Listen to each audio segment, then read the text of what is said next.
Baik, salam sehat, senang sekali bertemu kembali dengan teman-teman walaupun dalam bentuk YouTube ya.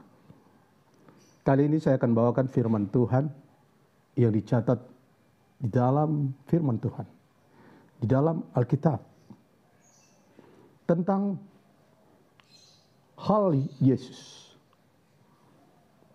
Suatu kali seorang sahabat bertanya kepada saya,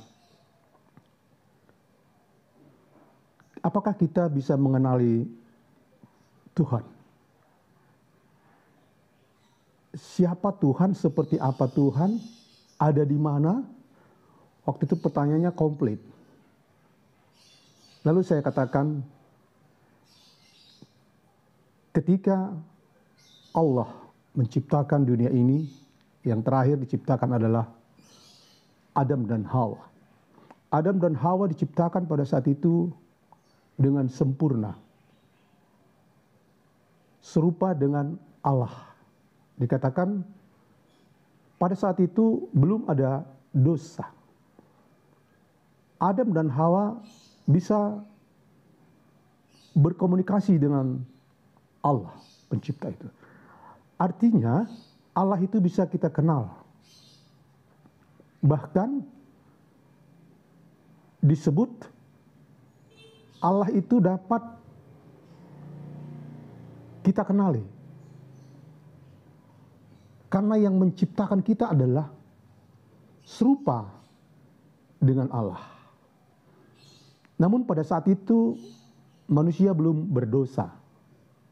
Ketika manusia jatuh ke dalam dosa yang sudah dipengaruhi oleh setan, di mana setan tidak menginginkan manusia itu menyembah Allah, tetapi setan menginginkan manusia itu menyembah setan. Pendek cerita, Adam dan Hawa jatuh ke dalam dosa, dan mulai saat itu Adam dan Hawa tidak dapat lagi melihat Allah. Oleh karena Allah itu adalah Allah yang kudus. Bahkan disebut Allah api yang menghanguskan. Tidak dapat manusia yang berdosa lagi bertemu dengan Allah yang maha kudus. Itu sebabnya pada saat itu manusia terkutuk, alam terkutuk. Tidak ada duri tadinya, tapi menjadi ada duri. Binatang menjadi buas. Oleh karenanya, Yesus harus turun ke bumi, yang adalah Tuhan, yang adalah Allah. Turun ke bumi ini untuk menyelesaikan, untuk menjembatani manusia yang berdosa. Maka Yesus datang menjelma menjadi manusia. Karena tadi sudah disebutkan, Allah itu api yang menghanguskan. Tidak bisa orang yang tidak kudus bertemu dengan yang kudus. Itu sebabnya Yesus menjelma menjadi manusia. Maka Yesus lahir di kandang domba. Lalu dewasa, lalu ketika sesudah dewasa, dia juga dibenci oleh setan. Banyak orang tidak percaya Yesus itu adalah Tuhan, utusan daripada Allah untuk menjembatani manusia yang sudah berdosa tadi. Kurang lebih 4.000 tahun kemudian, Yesus baru datang ke bumi. Menjadi manusia agar kita bisa dapat melihat, bertemu pada saat itu. Tapi juga di waktu yang sama dia adalah Allah, dia adalah Tuhan yang kudus. Tetapi tidak dipergunakan itu.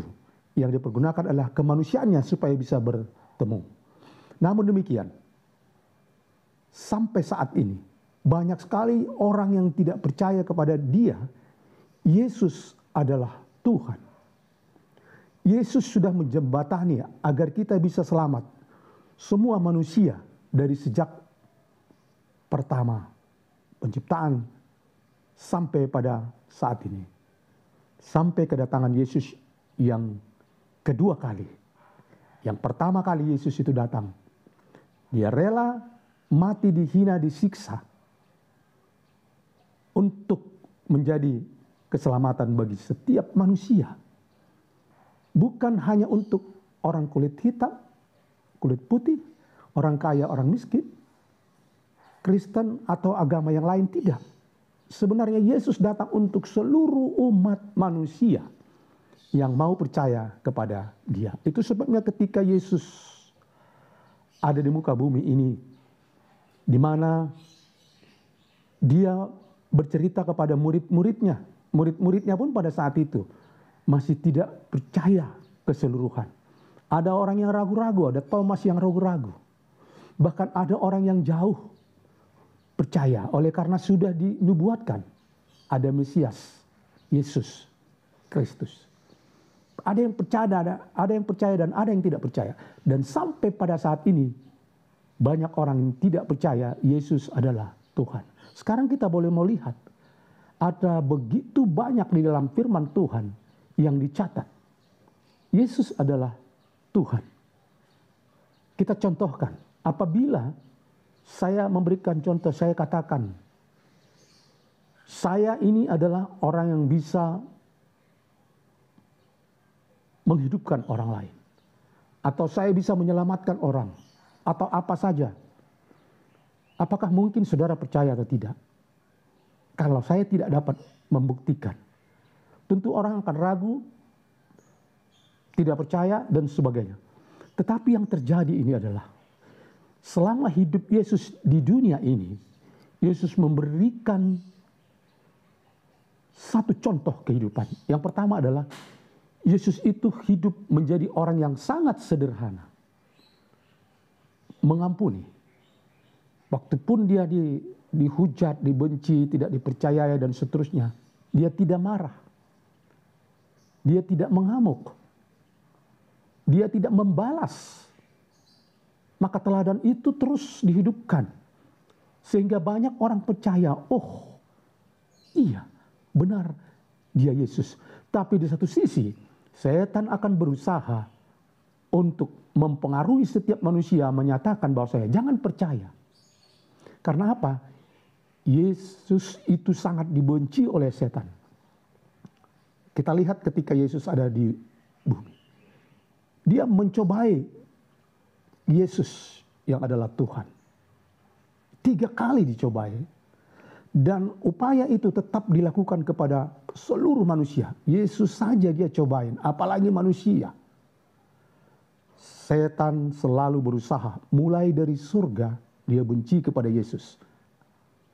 Ada firman Tuhan yang dicatat oleh hamba Tuhan. Yang menyatakan kebencian-kebencian yang dilakukan oleh setan. Saat itu terus dilakukan sampai saat ini. Sampai nanti kedatangan Yesus yang kedua kali ketika Yerusalem turun dari bumi, dari surga ke bumi ini. Dia pun akan berusaha untuk menghancurkan Yesus. Itu sebabnya sampai saat ini setan di muka bumi ini dengan sepertiga malaikat yang sudah dibuang ke bumi ini berusaha dengan sekuat tenaganya untuk menyatakan bahwasanya Yesus bukanlah Tuhan.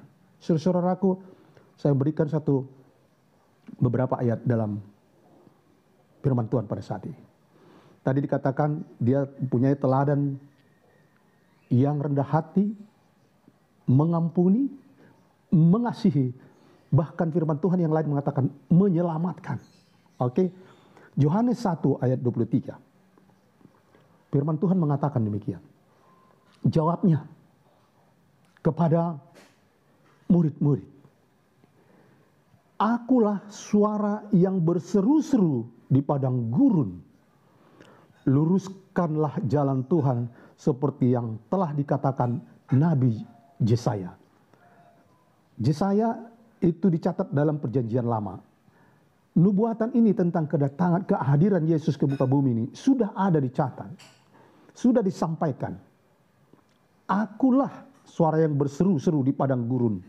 Luruskanlah jalan Tuhan seperti yang telah dikatakan Nabi Yesaya.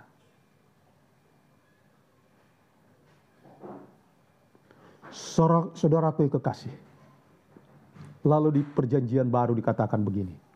Yohanes 8 ayat 12. Maka Yesus berkata pula kepada orang banyak. Yesus tidak disaksikan bangkit dari kematian hanya satu orang. Bukan hanya dua orang. Bukan hanya beberapa orang. Sebenarnya dicatat dalam Alkitab kurang lebih 500 orang dan bersama dengan murid-muridnya. Dikatakan begini, saya ulangi, maka Yesus berkata pula kepada orang banyak, katanya, "Akulah terang dunia. Barang siapa mengikut aku, ia tidak akan berjalan dalam kegelapan, melainkan ia akan mempunyai terang hidup." Yesus mempunyai teladan, rendah hati, mengasihi, mengampuni, menyelamatkan. Dikatakan sekali lagi, akulah terang dunia, bukan terang Indonesia, bukan terang Amerika, bukan terang Jakarta. Tetapi akulah terang dunia. Saudara-saudaraku, adakah seorang mengatakan di muka bumi ini, aku dapat menyelamatkan atau menjadi terang ke seluruh dunia? Saya belum perlihat ada satu orang yang dapat melakukan. Tetapi ini dengan tegas Yesus mengatakan kepada manusia pada saat itu yang selalu mengikuti Yesus, murid-muridnya, dan banyak lagi orang lain. Akulah terang dunia. Yesuslah terang dunia. Lalu dikatakan barang siapa mengikut aku, barang siapa mengikut Yesus, ia tidak akan berjalan dalam kegelapan. Ia tidak akan berjalan melakukan hal-hal yang tidak benar di hadapan Tuhan. Menjadi pembunuh, pendusta, penjina, dan lain sebagainya. Provokasi dan sebagainya. Tidak. Ia akan berjalan di dalam terang. Ia tidak akan berjalan dalam kegelapan, melainkan ia akan mempunyai terang hidup. Saudara-saudaraku yang kekasih, murid-muridnya pada saat itu pun, ketika Yesus naik ke surga, akan naik ke surga seperti saya, dia masih bertemu dengan murid-muridnya. Lalu dikatakan, mereka harus menyampaikan kebenaran firman Tuhan. Yesus adalah Tuhan. Murid-murid itu menceritakan kepada semua orang. Kristen mengatakan menginjil. Dan mereka menyampaikan, mensaksikan Yesus yang adalah Tuhan. Mereka mempunyai terang yang hidup. Murid-murid Yesus, semua yang pengikut Yesus, Petrus dan sebagainya, semua mati martir. Yesus sudah sampaikan mana? Kalau aku akan naik ke surga. Sebelum naik, aku akan dihina, dibenci, dan sebagainya. Mengikut Yesus, memikul salib. Oleh karena apa? Tadi setan terus berusaha untuk memprovokasi manusia bahwasanya Yesus bukanlah Tuhan. Tetapi dalam pelajaran ini, ketika kita mengikut Yesus, kita akan menjadi hidup terang, hidup yang menyenangkan. Dimanapun kita berada, pengikut Kristus seharusnya menjadi orang yang menyenangkan, yang disenangi, membahagiakan, menyukakan, dan siapapun itu. Inilah teladan Yesus yang dilakukan selama hidup di muka bumi. Dan itu teladan itu menjadi teladan dari murid-murid. Mereka tetap mempertahankan kebaikan, kebenaran. Yesus adalah Tuhan. Petrus berkhotbah. 3.000 orang dalam sehari dia menyaksikan mereka bertobat, percaya kepada Yesus. Saudara-saudaraku yang kasih, tidak ada jalan lain kecuali melalui Yesus. Tidak ada keselamatan kecuali melalui Yesus. Yohanes 14 ayat 6 dengan tegas firman Tuhan.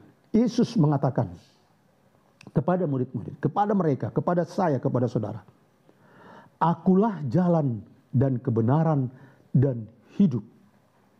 Tidak ada seorang pun yang datang kepada Bapa kalau tidak melalui aku, melalui Yesus maksudnya. Saudara-saudaraku yang kasih, mari dengan rendah hati, mari kita selidiki firman Tuhan. Firman Tuhan yang dicatat ini kurang lebih 2000 tahun yang lalu. Yang menuliskan firman Tuhan ini adalah berbagai latar belakang. Ada dokter, ada nelayan, ada orang kaya, ada orang miskin, dan sebagainya. Penulis ini adalah diilhamkan oleh Allah. Semua apa yang dicatat di dalam Alkitab itu benar di dalam perjanjian lama.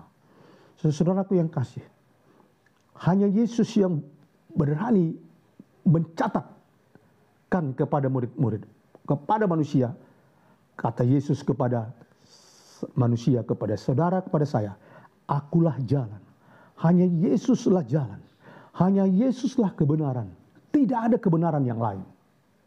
Saudara-saudaraku, oleh karena diketahui kebenaran, jalan yang benar, dan kehidupan oleh setan itu, maka ketika setan itu dibuang ke bumi ini, dia berusaha untuk menghancurkan Yesus. Dan firman Tuhan, pelajaran firman Tuhan disampaikan oleh Yesus itu, setan terus akan mempengaruhi saudara dan saya dan seluruh umat manusia untuk tidak percaya Yesus adalah Tuhan. Kita mempercayai Yesus adalah Tuhan. Di awal dikatakan, apakah kita dapat melihat Allah? Kita akan dapat melihat Allah, melihat Tuhan. Ketika Yesus dibuka bumi ini kepada murid-muridnya, engkau yang mengenal aku akan mengenal Bapa. Oleh karena Yesus itu diutus ke dunia ini. Yesus diutus oleh Bapa.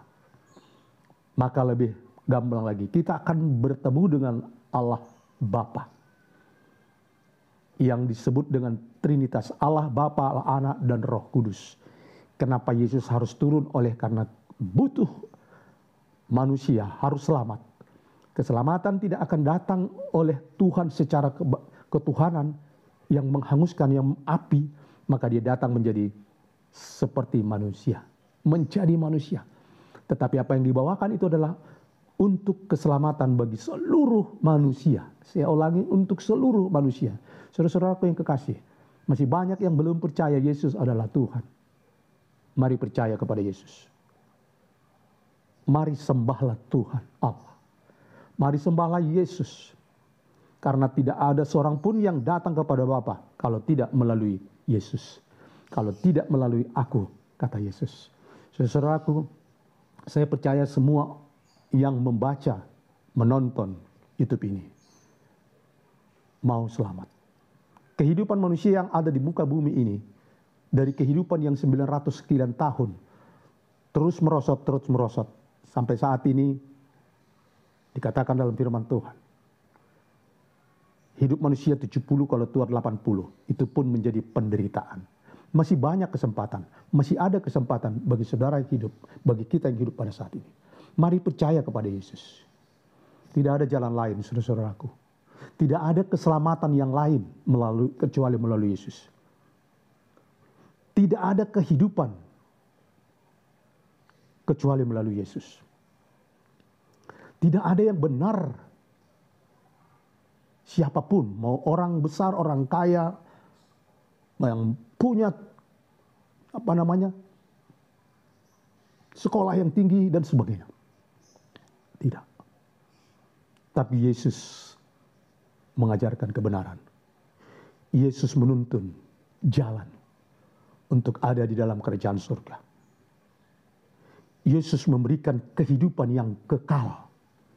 Saudara-saudaraku, saya ulangi, kehidupan yang kekal hanya melalui Yesus yang sudah disediakan di dalam kerajaan surga. Hidup kita pada saat ini adalah hidup di akhir zaman, ditandai dengan begitu banyak peristiwa. Memang sudah diamarkan. Di dalam Matius 24 sudah diceritakan bagaimana keadaan dunia ini bukan semakin membaik. Saya tidak menakut-nakuti, tetapi itu kata Tuhan janji Tuhan. Apa artinya? Mengamarkan saudara dan saya, mengamarkan kita semua, mengamarkan seluruh manusia. Mari percaya kepada Yesus. Yesus sudah menyediakan tempat bagi kita. Dan Yesus akan menyelamatkan kita jika kita percaya kepada Yesus. Yesus akan memberikan kehidupan yang kekal bagi kita ketika kita percaya kepada Yesus. Mari percaya kepada Yesus. Mari berdoa saudara kepada Yesus. Saat ini, saudara renungkan. Firman Tuhan ada di tangan Anda. Atau mungkin juga firman yang lain ada di tangan Anda. Firman itu mengatakan, kalau kita tidak kurang mengerti untuk firman ini, mari belajar kepada firman yang terdahulu. Belajar kepada firman Tuhan, Alkitab, yang mencatat di sana kebenaran, di sana ada jalan, dan di sana adalah kehidupan. Saya percaya semua kita mau hidup kekal dalam kerajaan surga. Biarlah renungan ini tidak berlalu begitu saja, tapi kita akan setia percaya kepada Tuhan.